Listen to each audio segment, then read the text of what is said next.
नमस्कार, बहुत स्वागत है आप सभी का। मैं हूं आपके साथ लोकेंद्र त्यागी। अमर उजाला के खास बुलेटिन में आपका स्वागत है, जिसमें दिन भर की तमाम बड़ी खबरें जो हैं आपको महज कुछ मिनटों में जानने के लिए मिल जाएंगी। तो इस वीडियो को आखिर तक देखिएगा ताकि आप आज की खबरों से पूरी तरह से अपडेट हो जाएं। सबसे पहले बात प्रधानमंत्री नरेंद्र मोदी की कर लेते हैं। देखिए, वो गुजरात दौरे पर हैं। सोमनाथ स्वाभिमान पर्व में पीएम मोदी थे और आज वाइब्रेंट गुजरात सम्मेलन में शिरकत भी करेंगे। उनकी कुछ तस्वीरें भी सामने आई हैं, या आप देख सकते हैं, जहां पर कई कार्यक्रमों में उन्होंने हिस्सा लिया था। और आज जो है वो जो मेन कार्यक्रम होना है वाइब्रेंट गुजरात का, इसमें शिरकत करेंगे। यहां पर उनका संबोधन जो है वो भी देखने को मिल सकता है। तो इस खबर पर जो है आज नजर बनी रहेगी। राजकोट में 2 दिवसीय वाइब्रेंट गुजरात क्षेत्रीय सम्मेलन का उद्घाटन प्रधानमंत्री नरेंद्र मोदी के हाथों जो है होना है। तो आज का दिन भी प्रधानमंत्री नरेंद्र मोदी का गुजरात में काफी अहम रहने वाला है।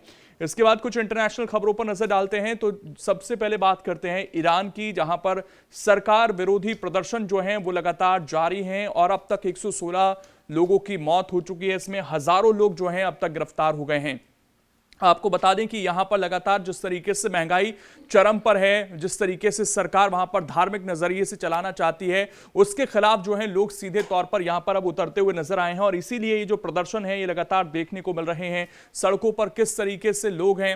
आपको बता दें कि ईरान पर अमेरिका के तमाम सैंक्शंस लगे हैं और उसकी वजह से जो है ईरान में महंगाई बहुत तेजी से बढ़ी। जो वहां की मुद्रा थी उसका एक तरीके से लगातार डॉलर के मुकाबले वो कहीं ठहर नहीं पाई और इस वजह से जो है लोग परेशान हैं और अब चाहते हैं कि खामेनाई सत्ता जो है वहां से पूरी तरीके से उखड़ जाए। इसको लेकर लगातार प्रोटेस्ट चल रहे हैं। वहीं देखिए, एक बार फिर से आईएस के ठिकानों पर अमेरिका ने बम बरसाए हैं। कहा हमारे सैनिकों पर हमला किया तो ढूंढ ढूंढ कर मारेंगे। यानी कि जो क्षेत्रीय तनाव है अमेरिका का वो लगातार बढ़ रहा है। कुछ दिन पहले वेनेजुला में कार्रवाई हुई और अब सीरिया में जो है अमेरिका ने एक बड़ी कार्रवाई की है और कहा कि हमारे सैनिकों पर हमला किया तो ढूंढ ढूंढ कर मारेंगे।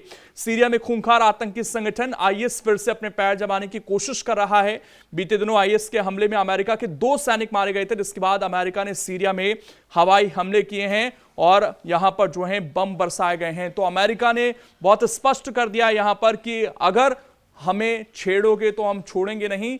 लेकिन जो अमेरिका की अग्रेसिव अप्रोच है इस वक्त दुनिया को लेकर वो यहां भी दिखाई दी है और सीधे तौर पर जब सैनिकों पर कार्रवाई हुई तो अमेरिका ने उसका जवाब जो है अपने ही तरीके से यहां पर दिया है। अब अगली खबर की ओर बढ़ते हैं और बात कर लेते हैं यहां पर अयोध्या की, जहां पर एक बड़ा बदलाव जो है वो होने जा रहा है। राम दरबार का नाम जो है अब राम परिवार कर दिया गया है।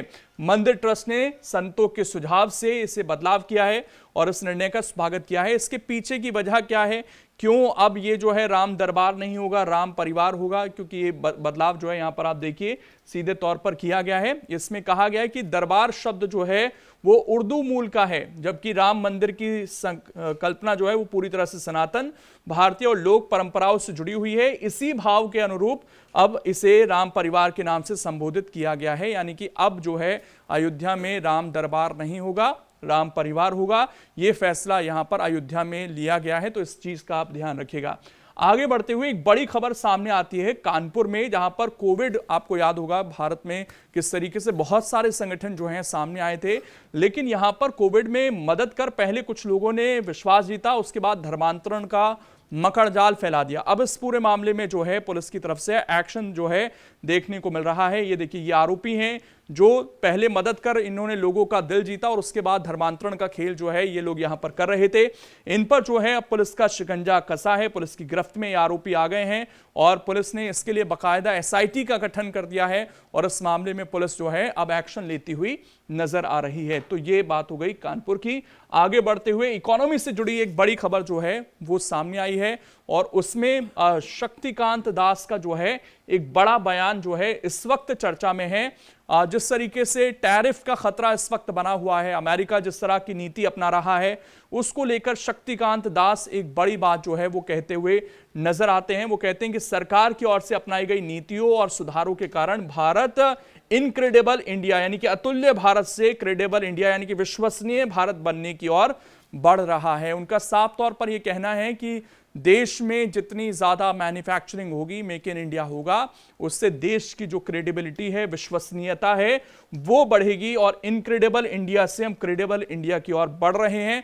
उनका यह कहना है कि टैरिफ के बीच अगर हमें आगे बढ़ना है तो ये एक बड़ा सुरक्षा कवच जो है, आर्थिक कवच जो है हमारे लिए हो सकता है, ये शक्तिकांत दास ने कहा है। तो इस बयान के भी जो है बेहद महत्वपूर्ण मायने निकाले जा रहे हैं। इस बीच एक खबर जो है वो हमारे किसानों से जुड़ी हुई सामने आई है, जिसमें क्लाइमेट चेंज को लेकर जो है बड़ी बातें कही गई हैं। जलवायु संकट से फसलों पर जो है कीट घुन का हमला हो रहा है और तापमान बढ़ने पर किसानों का हाल जो है इसमें खराब होगा। इसमें कहा गया है कि बढ़ता तापमान अब फसलों के लिए बड़ा खतरा बन गया है।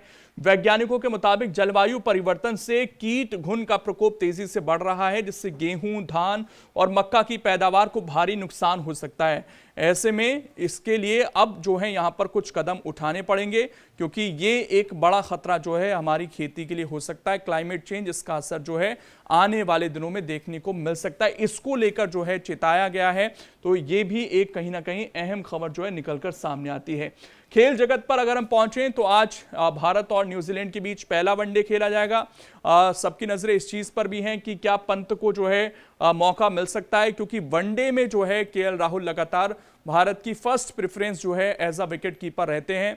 रोहित, विराट को देखते हुए पहले से ही जो है टिकटें बुक हो गई थी और आज ये मैच जो है वो होने जा रहा है। T20 वर्ल्ड कप से पहले जो है रोहित, विराट आपको एक्शन में दिखाई देंगे, उसके बाद T20 वर्ल्ड कप का शोर है। लेकिन सवाल यही है क्या पंत को जो है इसमें मौका मिलता हुआ दिखाई दे सकता है। वहीं वेदर की बात करें तो उत्तर भारत में लगातार कड़ाके की ठंड का कहर जारी है। एनसीआर समेत कई राज्यों में तेज हवाओं के साथ बारिश के आसार जो हैं वो देखने को मिल रहे हैं। मौसम वैज्ञानिक विभाग के ताजा पूर्वानुमान के मुताबिक उत्तर भारत में जहां कड़ाके की सर्दी है, घना कोहरा है और शीतलहर का असर और तेज होगा, वहीं दक्षिण और तटीय राज्यों में भारी बारिश, तेज हवाओं और समुद्री उथल पुथल का खतरा जो है वो रह सकता है। तो मौसम में भी जो है एक बड़ा बदलाव हमें देखने को मिल सकता है। ये फिलहाल फोरकास्ट जो है मौसम विभाग की तरफ से जारी किया गया है। वहीं अगर सिनेमा की बात करें तो यहां पर चर्चा में है एक शादी, कृति सेनन की बहन की क्रिश्चियन वेडिंग सेरेमनी की जो वीडियोज हैं वो वायरल हो रहे हैं। ये तस्वीरें आप देख सकते हैं और इसमें जो है कृति सेनन भी इमोशनल होती हुई नजर आई हैं। तो ये हैं आज की वो खबरें जिन पर नजर दिन भर बनी रह सकती है और जो आज दिन भर कहीं ना कहीं बड़ी हेडलाइंस में आपको दिखाई दे सकती हैं। उम्मीद है कि आपको तमाम जो अपडेट हैं वो इस बुलेटिन के जरिए मिल गए होंगे। बाकी आपके कोई सुझाव हो, इन खबरों को लेकर आपके मन में कोई सवाल हो तो कमेंट कर आप जरूर बता सकते हैं। बाकी इस वीडियो को ज्यादा से ज्यादा लाइक और शेयर जरूर कर देना। अगर आप ये वीडियो YouTube पर देख रहे हैं तो हमारे चैनल को सब्सक्राइब कर बेल आइकन दबाएं और Facebook पर देख रहे हैं तो हमारे पेज को लाइक करें। अगर आप ये वीडियो YouTube पर देख रहे हैं तो हमारे चैनल को सब्सक्राइब कर बेल आइकन दबाएं और Facebook पर देख रहे हैं तो हमारे पेज को लाइक करें।